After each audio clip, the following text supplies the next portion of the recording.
matkaa todennäköiseen siirrettävään nopeuskameraan 430 metriä. Nopeusrajoitus on 50 kilometriä tunnissa.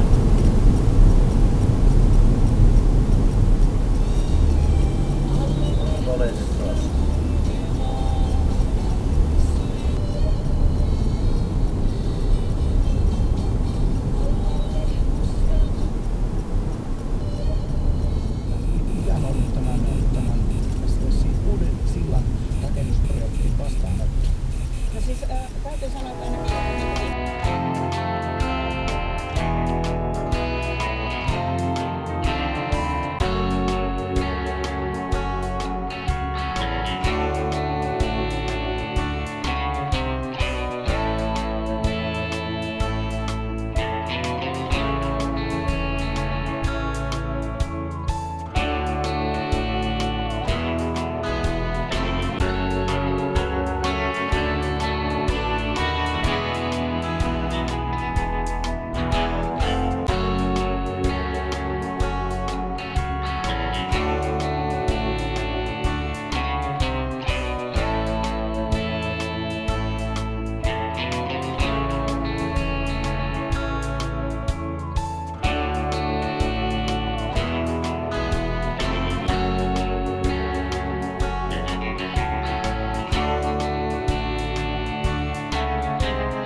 Pirkanmaalla Nokialla 3 nuorta on kuollut yöllä henkilöauton ulosajossa. 1 ihminen toimitettiin sairaalahoitoon.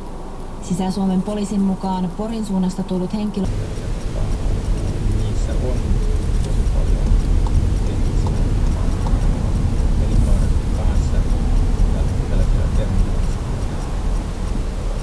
korjausta sitten ylipäänsä. Ja vielä ei ole päätetty käyttötarkoituksen muutosta ei ole vielä tehty. Ravintolahan siellä on ollut ja varmaan tulee olemaan jatkossa. Me ollaan linjattu tämä miten, että me halutaan kuitenkin, että vuokralaiset on sen kaltaisia, että he tukevat heidän